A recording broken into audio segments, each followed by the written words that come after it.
पपिया की है वहाँ पीहू पीहू, हाँ पपिया की है वहाँ पीहू पीहू, कोकिला की बोली निराली है।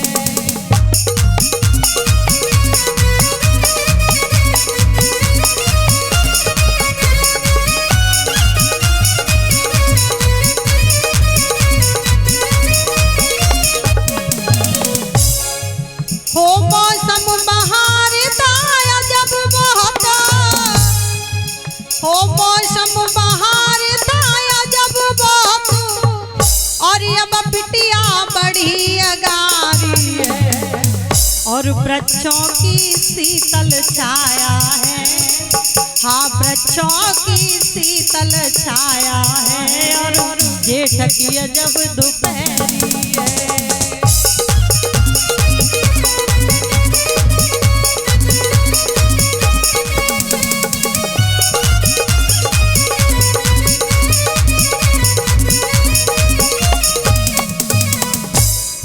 हाँ वृक्षों की शीतल छाया है, वृक्षों की शीतल छाया है, और जेठ की जब दोपहरी है।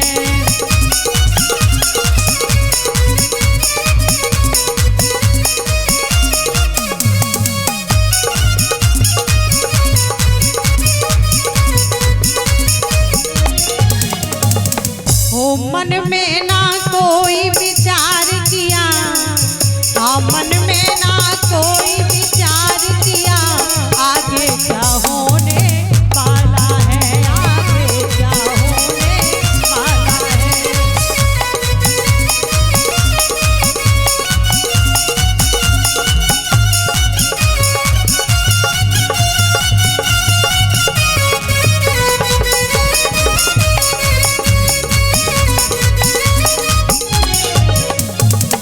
हाँ मन में ना कोई विचार किया, हाँ मन में ना कोई विचार किया, आगे क्या होने वाला है, आगे क्या होने वाला है।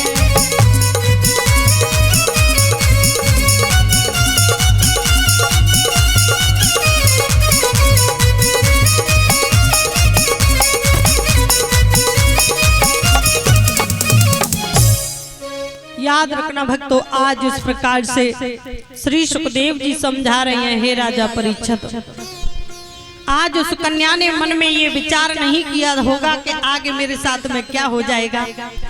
आज उस वन की शोभा को देखने के लिए उन सखियों के साथ में चलती जा रही है, देखा है तरह तरह के पुष्प, तरह तरह के पक्षियों को, तरह तरह के जानवरों को देखा, और देख करके आज मन में बहुत प्रसन्न होने लगे।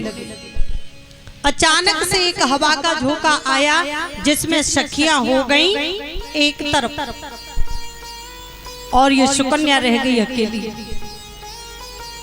आज श्री सुखदेव जी समझा रहे हैं, हे राजा परीक्षित, आज सुकन्या भी आगे बढ़ती जा रही है, तो अचानक इसने एक ऐसा दृश्य देखा जो अपने जीवन में कभी भी नहीं देखा था। एक मिट्टी का मनुष्य की आकृति जैसी दिखाई दे रही है। ऐसा लग रहा है मान लो कोई मनुष्य बैठा हो, लेकिन वो मिट्टी ही मिट्टी दिखाई दे रही है, और दो छिद्रों में से दो प्रकाश निकल रहे हैं। उन दोनों प्रकाशों को देखा, और देख करके जब वो दिव्य ज्योति को देखा, तो वो ऐसा दृश्य देख करके सुकन्या उसी समय पर वहां पर पहुंची। चारों तरफ घूम करके देखा तो कुछ और नजर नहीं आया, लेकिन जब वो दिव्य ज्योति निकलने लगी तो आज सुकन्या ने आगे बढ़ करके पास में ही लकड़ी पड़ी हुई थी, लकड़ी उठाई, और लकड़ी उठाने के बाद में आज सुकन्या ने जो प्रकाश निकल रहा था दो जगह से, आज उन दोनों छिद्रों में लकड़ी को डाल दिया। याद रखना भक्तों, जैसे ही लकड़ी को डाला, आज उसे बाहर निकाला है, उसके साथ ही दो रक्त की धारा निकलने लगी। एकदम जैसे ही खून देखा तो एकदम लड़की चीखने लगी, नहीं ऐसा नहीं हो सकता। जैसे ही वो रक्त की धारा निकली एकदम वहां से दूर जा गिरी। थोड़ी देर में तसल्ली आई। उसके बाद में वही एक पेड़ था, उसके पास खड़ी हो गई और सोचने लगी कि मैं क्या करूं, ये तो मेरे हाथ से बहुत बड़ा कोई अनर्थ हो गया। इधर में तब तक जहां पर सैनिक सो रहे थे, किसी के पेट में दर्द, किसी के सिर में दर्द, किसी के हाथ पैरों में दर्द, किसी को बुखार, किसी को कोई परेशानी, किसी को कोई परेशानी, कोई आंखों से अंधा हो गया। और उसी समय पर अचानक से आकाशवाणी हुई, हे महाराज सरियात, आप यहाँ चैन से सो रहे हैं, लेकिन आपके रहते हुए एक संत का अपमान किया गया, एक संत के साथ में ऐसा अभद्र व्यवहार किया गया जो कि नहीं होना चाहिए था। एकदम महाराज जागे, चारों तरफ देखा तो चारों तरफ उस सैनिक परेशान है, जितने भी आए हैं। महाराज ने कहा क्या बात है कि पता नहीं महाराज, हमें ये परेशानी है। सबसे पूछा हमें ये परेशानी है, सबने अपनी अपनी परेशानी बताई। और जब सबने अपनी अपनी परेशानी बताई है तो उसी समय पर महाराज सरियात वहां से उठ करके गए और जाकर के महाराज सरियात ने उस जंगल में देखने लगे कि बेटी सुकन्या कहाँ है। वो और भी उसके साथ में बेटियां आई थी, वो कहाँ है। थोड़ी सी दूरी पर पहुंचे तो देखा है कि वहां मिट्टी का एक आकृति जैसा दिखाई दिया, लेकिन उसमें से दो रक्त की धाराएं बह रही हैं। महाराज ने जाकर के उस दृश्य को देखा। देखने के बाद दोनों छिद्रों में से रक्त निकल रहा था, तो महाराज ने उसे पहले शाप किया। जो मिट्टी दिखाई दे रही थी वो कुछ और नहीं था, वो दीमक थी। पहले संत महात्मा जब भजन करते थे तो उनको दीमक लग जाती थी, तो आज इन महात्मा जी को भी दीमक लग गई। इनका नाम है चमन ऋषि। तो उन्होंने उस मिट्टी को साफ किया और मिट्टी को साफ करने के बाद में आज देखा है तो उनके दोनों नेत्रों को फोड़ दिया गया है। तो एकदम महाराज को बहुत कष्ट हुआ। महाराज ने उसी समय सैनिकों के पास में आकर के सबको कहा कि सब चलो मेरे साथ। आज सब लेकर के आए और वहां महात्मा जी के पास में जितने भी सैनिक थे सबको खड़ा कर लिया और महाराज ने तलवार को निकाला और तलवार निकाल करके महाराज कहने लगे कि कौन है तुम में से जिसने महात्मा जी के नेत्रों को फोड़ा है। सभी सैनिक कहने लगे कि हमने कुछ नहीं किया महाराज, हमने कुछ भी नहीं किया। सब सैनिक आपस में कहने लगे कि हमने भी नहीं किया। सब आपस में जब बोले हैं तो महाराज कहने लगे हमें मालूम है कि तुम अपने आप ऐसे नहीं बताओगे, जब मैं एक एक करके सबको मृत्यु दंड दूंगा तब बताओगे। जैसे ही महाराज ने तलवार निकाली और तलवार का प्रहार करने के लिए हुए, त्यों ही सुकन्या सामने आ गई और हाथ जोड़ करके आज आंखों में आंसू भर के कहने लगी है कि हे पिताजी, आप इन निरपराधों को क्यों सजा देना चाहते हो। अरे ये पाप, ये जो अनुचित कार्य जो हुआ है ये मुझसे हुआ है।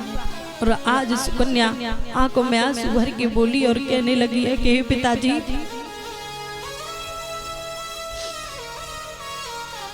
और कहने लगी है कि रो करके बिटिया बोली है और ये पातक हमने जोड़े।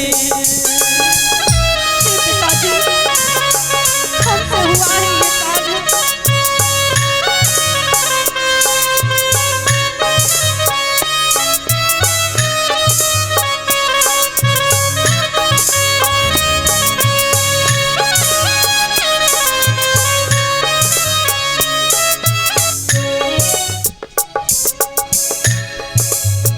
हो रो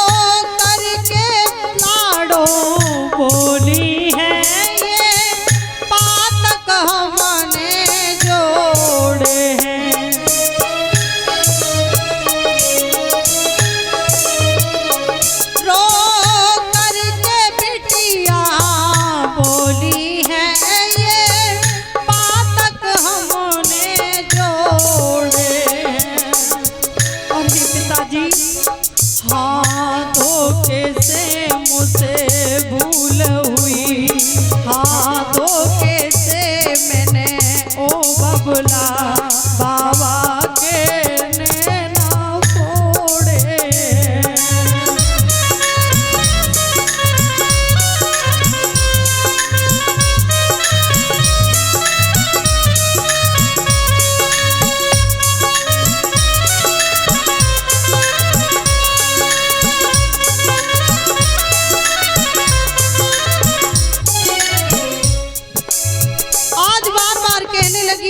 पिताजी लेकिन ये बात जरूर है कि मैंने ये कार्य कोई जानबूझ करके नहीं किया। और कहने लगी है कि हे पिताजी अनजाने में मुझसे भूल हुई, अब जी आवे सो करो पिता।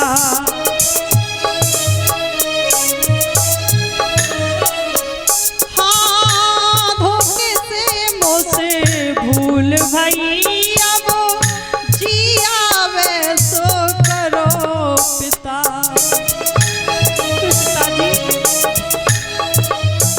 और पालो रखो चाहे त्याग देओ, चाहे जीवन में रहो पिता।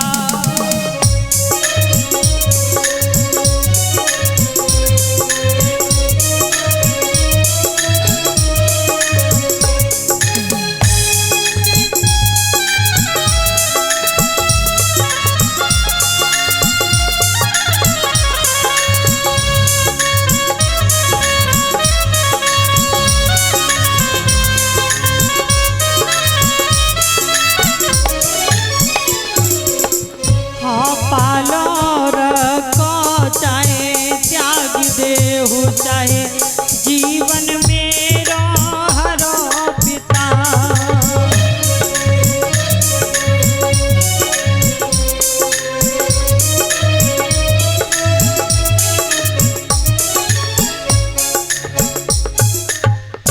आज इस प्रकार से श्री सुखदेव जी समझाते हैं कि हे राजा परीक्षित, जैसे ही महाराज ने सुना है कि बेटी सुकन्या ने ऐसा काम किया है, तो आज उसी समय पर महाराज के हाथों से तलवार छूट गई। और महाराज कहने लगे हैं कि हे बेटी, मुझे नहीं मालूम था कि तुमने ऐसा अपराध कर दिया और तुम ऐसा अपराध कर दोगी। सुकन्या कहने लगी कि हे पिताजी, इसमें मैंने जानबूझ करके ऐसा नहीं किया है। मैंने समझा था कोई ऐसा दृश्य है जिसे मैं देखने के लिए चली आई, और जो प्रकाश निकल रहा था उस प्रकाश को देखने के लिए मैंने लकड़ी छित्रों में डाली। लेकिन मुझे ये नहीं मालूम था कि ये संत हैं या कोई भजन कर रहा है, ऐसा मुझे प्रतीत नहीं हुआ। अनजाने में मुझसे भूल हुई। महाराज सरियाद कहने लगे कि बेटी, भूल तो भूल होती है, अनजाने में ही सही, लेकिन तुमने आज मेरे पूरे अरमानों पर पानी फेर दिया। कि मेरे क्या क्या अरमान थे कि मैं अपनी बेटी के लिए कोई राजकुमार ढूंढ करके उसके साथ में अपनी बिटिया की शादी करूंगा, लेकिन आज तुमने अपराध ऐसा कर दिया। अगर मैंने तुझे सजा नहीं दी तो ये सारा संसार क्या कहेगा। तो महाराज की स्वयं की बेटी थी इसलिए सजा नहीं दी, कोई और होता तो उसे सजा दे देते। तो इसलिए मुझे अपना धर्म का पालन करना है। तो याद रखना, उसी समय पर महाराज कहने लगे हैं कि बेटी, तेरी यही सजा है कि जिन महात्मा के नेत्रों को तूने फोड़े उनके साथ में तुम्हें जीवन बिताना है। जब तक ये तपस्या से जागे नहीं तब तक इनसे तुम्हें पूछना है, इनकी हर सेवा में तुम्हें तत्पर रहना है।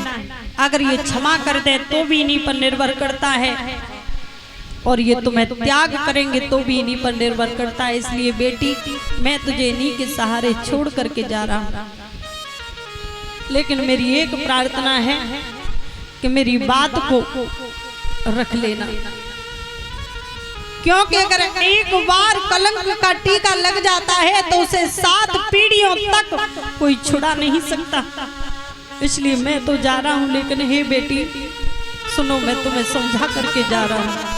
और कहने लगी है,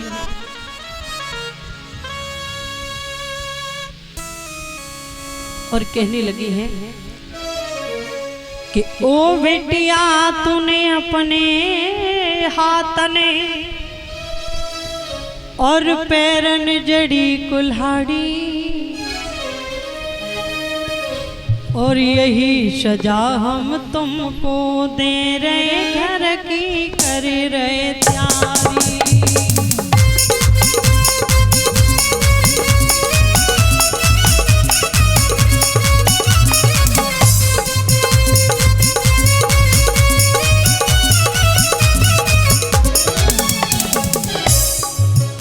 हाँ घर की कर रहे तैयारी बिटिया, घर की कर रहे तैयारी। हाँ यही सजा हम तुमको दे रहे, घर की कर रहे तैयारी।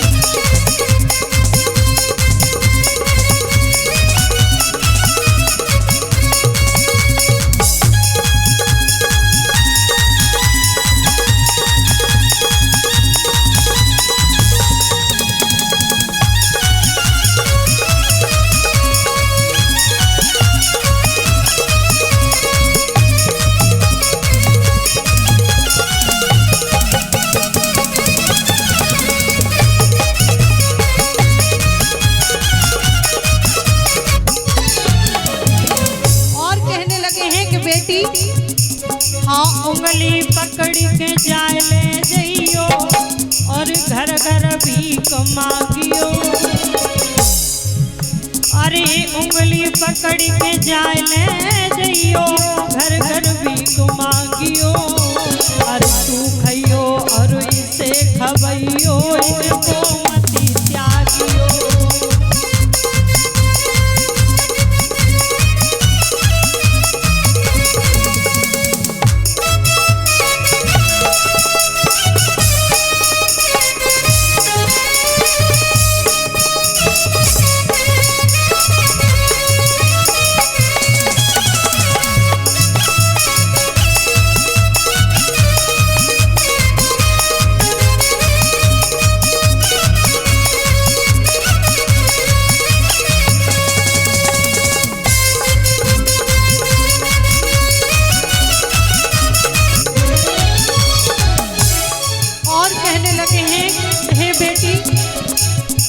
हाँ त्याग करे तो त्याग समझना, क्षमा करे बलिहारी।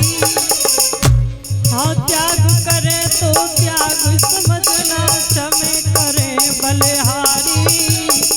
यही सजा हम तुमको दे रहे, घर की कर रहे तैयारी।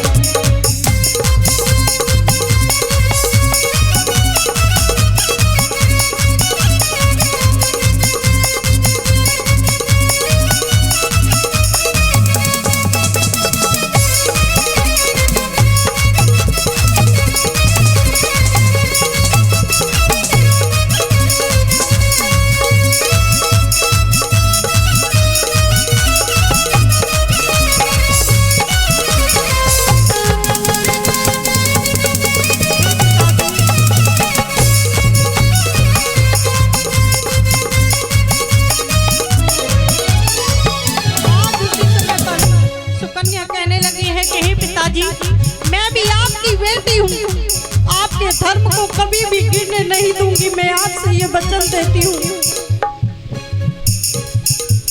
आज सुकन्या कहने लगी है कि हे पिताजी, कि जब तक जिंदा रहूं पिया के साथ ही धर्म निभाऊं। जब तक जिंदा रहूं पिया के साथ ही धर्म निभाऊं। और जो कछु बबुला कही है तुमने बात वचन निभाऊं।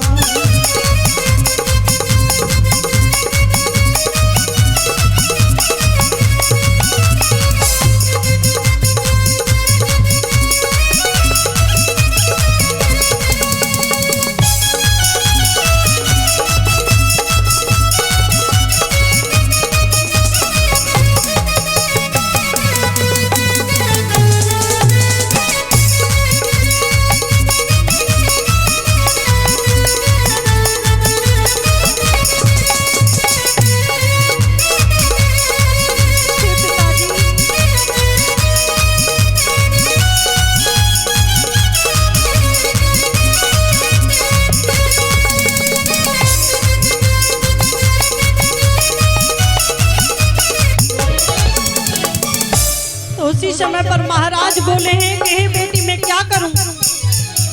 अरे अपने हाथ ने ओ बेटी तूने पैरन जड़ी कुलाड़ी, अपने हाथ ने ओ बिटिया तूने पैरन जड़ी कुलाड़ी।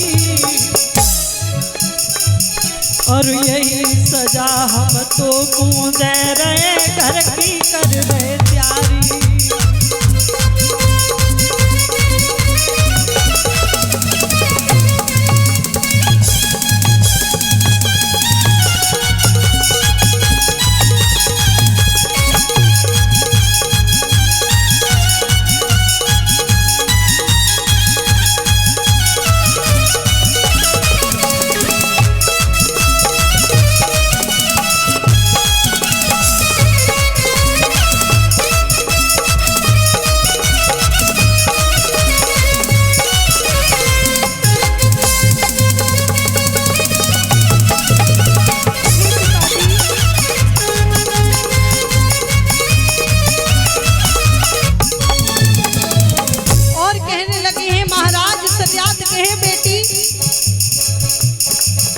अरे त्याग करें तो त्याग समझना, क्षमा करें बलिहारी। त्याग करें तो त्याग समझना, क्षमा करें बलिहारी। और तुम तो इनकी दुल्हन बन गई ये हमारी प्यारी।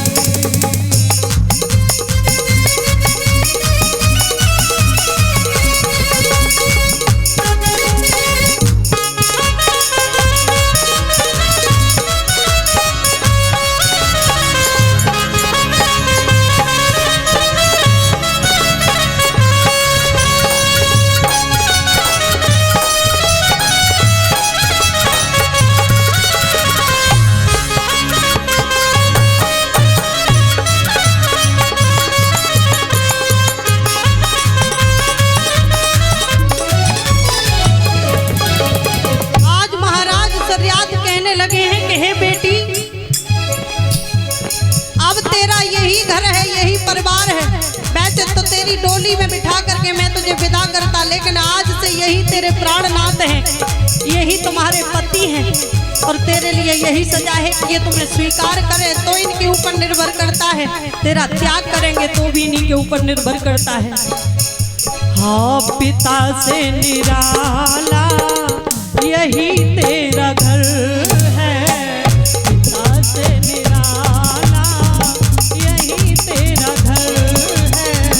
न जाना इधर है ना जाना उधर है, जग से निराला यही तेरा घर है।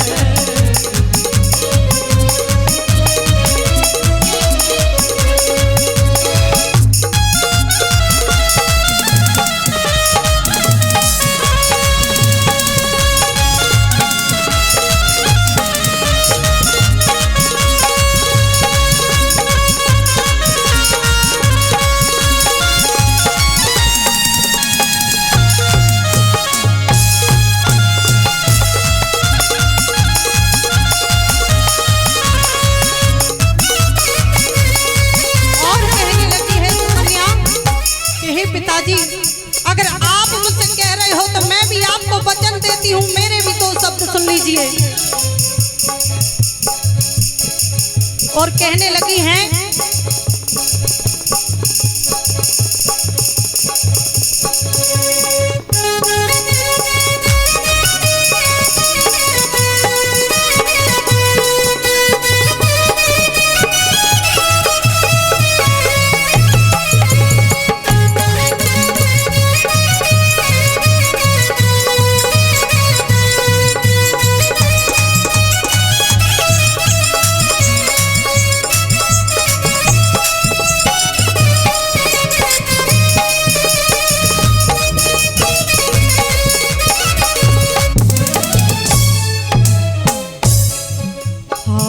जग से निराला इनका ही घर है, पिता से निराला इनका ही घर है।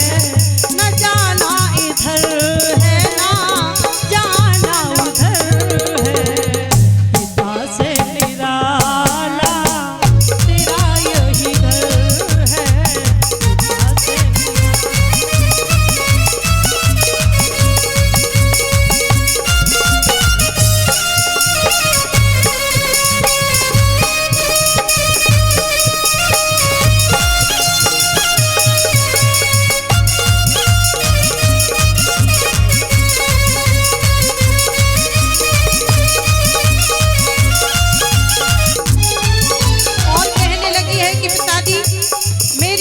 सुन लीजिए और मेरा भी वचन सुन लीजिए।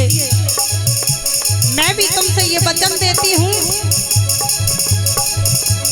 कि चाहे कुछ भी हो जाए, लेकिन आपके वचन को मैं कभी तोड़ूंगी नहीं।